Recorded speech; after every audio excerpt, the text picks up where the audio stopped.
Boa noite a todos. Meu nome é Juliana. Eu vou dar início à apresentação do trabalho sobre acidentes famosos, acerca do tema TAM, julho de 2007, referente à matéria de Gestão de Pessoas 2, ministrado pela professora Carla Regina de Souza.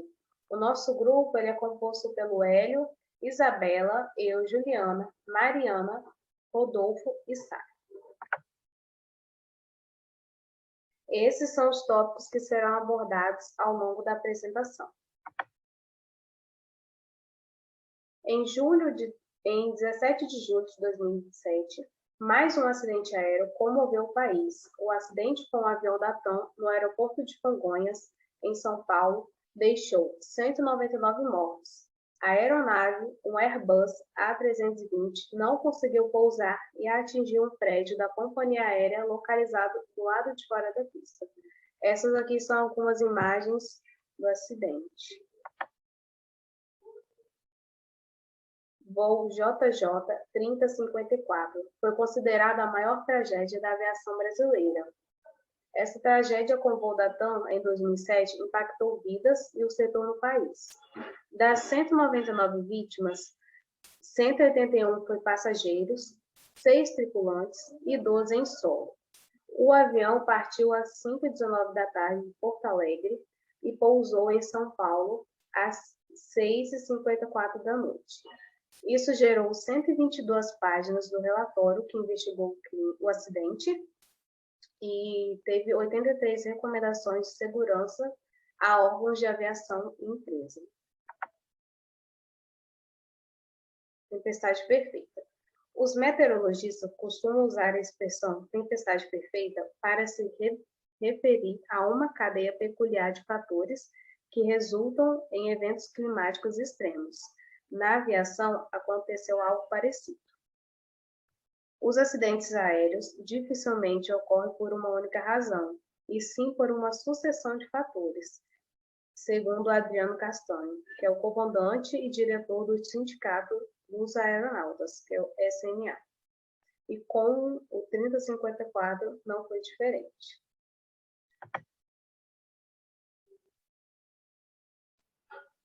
Olá, pessoal. Meu nome é Isabela e agora eu vou apresentar para vocês o tópico sobre a falha técnica. Podemos citar duas falhas técnicas nesse acidente.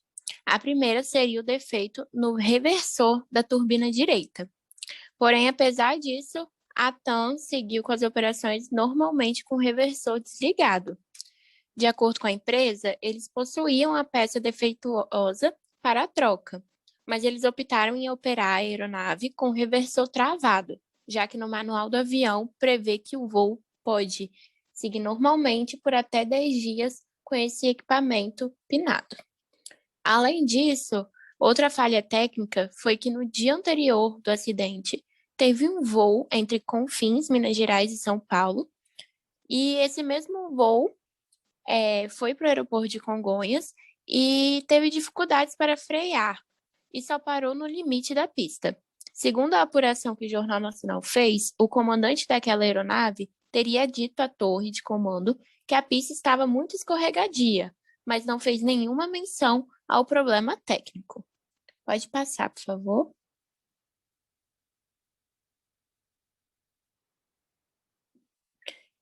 Nessa época também iniciou uma crise que se chamava apagão aéreo, devido à sobrecarga do controle dos voos. Os controladores de voos iniciaram uma onda de protestos contra a infraestrutura de serviço, que gerava atraso nos voos, cancelamentos e desgaste dos funcionários de forma física e psicologicamente. Os funcionários da TAM relatavam uma pressão informal da companhia para que os planos de voo fossem rigorosamente cumpridos. Os pilotos eram incentivados a não arremeter nem voar para aeroportos alternativos, pelo custo e pelo efeito cascata que isso gerava na malha aérea.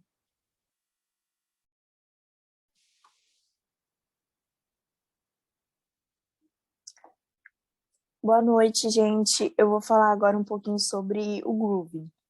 Então, os pilotos, eles também estavam preocupados com a chuva torrencial verificada naquela semana. E eles não estavam errados.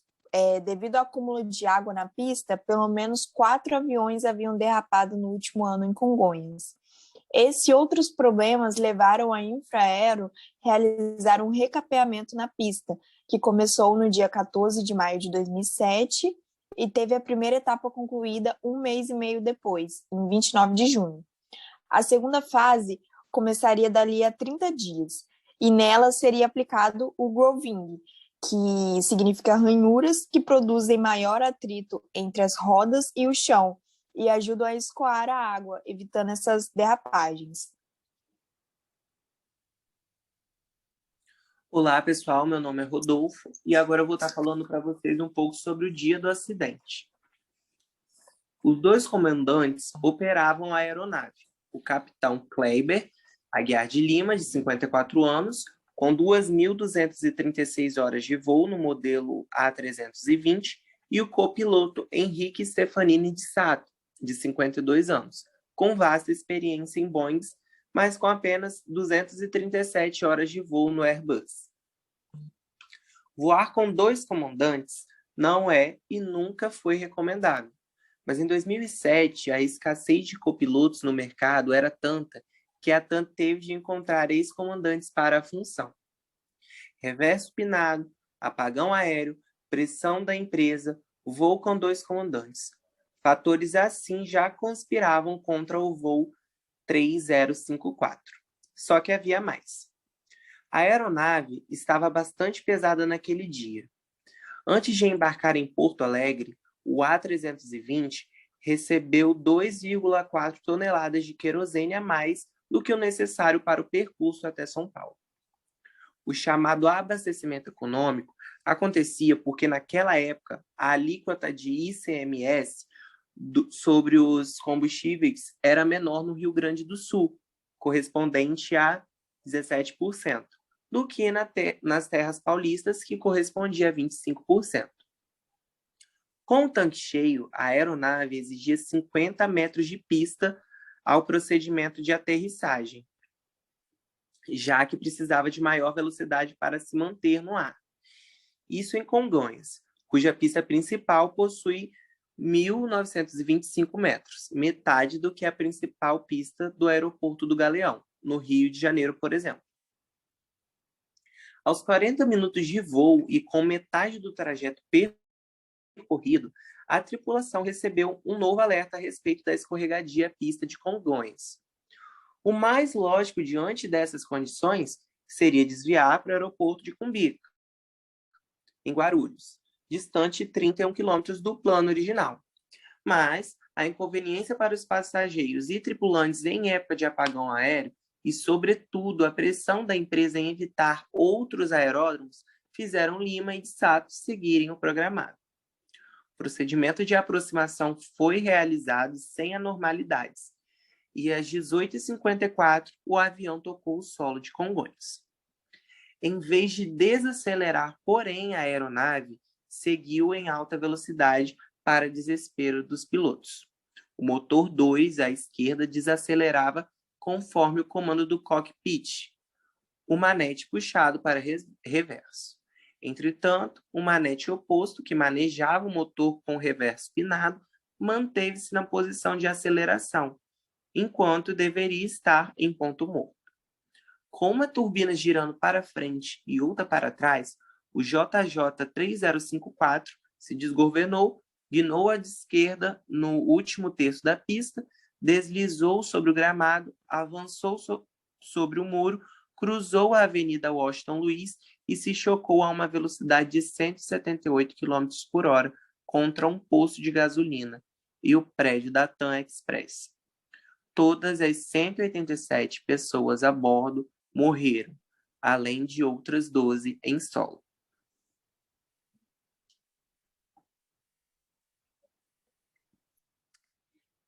E aí, pessoal? Boa noite, gente. É a Mariana aqui novamente. Agora eu vou falar sobre os 8 fatores determinantes para a causa do acidente. O primeiro foi a instrução, porque devido à formação teórica dos pilotos, que usava exclusivamente simulações em computador, não garantia a boa formação individual de cada um. Além disso, a formação do copiloto, Henrique Stefanini de Sato, contemplou apenas um determinado tipo de certificação que se mostrou insuficiente para enfrentar a situação. Havia também a percepção entre os tripulantes que o treinamento vinha sendo abreviado. O segundo fator aí foi a coordenação de cabine. O monitoramento do voo ele não se mostrou adequado, uma vez que a tripulação não percebia o que acontecia, e isso impediu as correções. O próximo tópico aí foi a pouca experiência do piloto, porque apesar de sua larga experiência em grandes jatos comerciais, o de Sato tinha apenas 200 horas de voo em jatos A320. A supervisão gerencial. A companhia aérea permitiu que a tripulação fosse composta por 2 comandantes, mas o de Sato havia realizado só um treinamento específico. Então, a falta de coordenação entre os setores da empresa, especialmente operações e treinamento, levou a falhas na formação dos pilotos. O próximo aí foi a falta de percepção, porque devido à configuração e o funcionamento dos manetes, não ajudaram os pilotos na identificação de dificuldades. E essa situação foi agravada pela falta de um alarme para indicar o erro na posição do instrumento. O sexto tópico aí foi a perda de consciência situacional, que surgiu como consequência da falta de percepção dos pilotos. A automação da aeronave também não ofereceu aos tripulantes sinais de perigo. A regulação. Embora a ANAC proibisse a operação com reverso inoperante, a exigência só foi normalizada em 2008, e isso impediria o pouso com pista molhada. E, por fim, aí, o oitavo fator foi o projeto, que ficou constatado que é possível pousar com os manetes do A320 em posições distintas, sem que nenhum dispositivo alerte os pilotos. Pode passar. Ei, pessoal, aqui é o Hélio e agora eu vou falar sobre as mudanças de procedimentos após esse acidente. A investigação gerou um total de 83 recomendações de segurança. As sugestões foram distribuídas entre a Organização Internacional da Aviação Civil, a ANAC, né, e o Aeroporto de Congonhas, a Airbus e a TAM. Boa parte das recomendações foi atendida. Uma das mudanças foi a instalação de um dispositivo de luzes e avisos sonoros para alertar os pilotos sobre um eventual erro de posição de manetes. À época da tragédia, a Airbus já tinha o produto desenvolvido, mas ele não havia obrigado a adoção da peça, porque se fizesse assim, o fabricante deveria arcar com os custos do recall. Desse jeito, limitou-se a sugerir o novo equipamento às companhias que voavam com suas aeronaves. Até julho de 2007, a TAM não tinha instalado o dispositivo, só fez depois da tragédia. Próximo slide, por favor. As coisas também mudaram em Congonhas. Agora, tem uma área de escape e a operação sem o grooving na pista é proibida. Também foram adotados critérios específicos, como limite de peso para pousos e proibição de aterrissagens com o reverso travado. Esse acidente ajudou a melhorar o nível de segurança da aviação e a ANAC flexibilizou normas que, desde o acidente, travavam um crescimento do aeroporto, que vem registrando alta na movimentação anual de passageiros, ao menos desde 2012. Bateu 20,8 milhões de pessoas em 2016, foi um recorde. No início do ano, a Infraero anunciou que o aeroporto de Congonhas receberá o sistema EMAS, que é o sistema de materiais de engenharia que desacelera aeronaves que ultrapassam o final da pista por meio de esmagamento de blocos de concreto. Congonhas será o primeiro aeroporto da América Latina a receber o sistema e a implantação deve ser concluída em 1 ano e 4 meses. Próximo slide, por favor. Sobre o memorial de 17 de julho, ele foi inaugurado 5 anos após a tragédia. É um memorial em homenagem às vítimas do acidente do voo JJ 3054 da TAM, e o memorial 17 de julho está localizado no exato local do acidente, onde era o prédio da TAM Express, o qual a aeronave se chocou há 14 anos. A praça tem 8.000 metros quadrados e foi projetada pelo arquiteto Marcos Cartum, que ouviu familiares e amigos das vítimas para criar o espaço. O ponto central do memorial é uma amoreira que resistiu à colisão do avião e ao incêndio que se iniciou logo após o choque. E ao redor dessa árvore foram construídos um espelho de água e jardins, e as 199 vítimas foram representadas por feixes de luzes que foram instalados no piso. Segundo a Favitan, que é a Associação de Familiares e Amigos das Vítimas, do voo TAM JJ 3054, esse memorial tem um grande valor para os familiares das vítimas, por simbolizar o respeito aos que se foram no acidente e a luta pela melhoria das condições operacionais da aviação brasileira, né? Segundo a Prefeitura, o investimento foi de 3,6 milhões e agora a associação busca um patrocinador para custear a manutenção do espaço.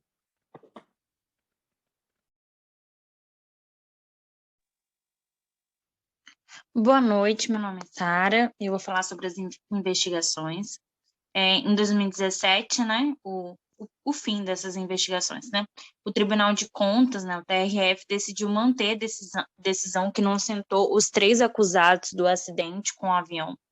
A Procuradoria da República tinha denunciado, então, o diretor de segurança do voo da companhia aérea, Marco Aurélio dos Santos Miranda e Castro, o então vice-presidente de operações da TAM, Alberto Fargeman e Denise Abreu, que na época era diretora da Agência Nacional da Aviação Civil, a ANAC.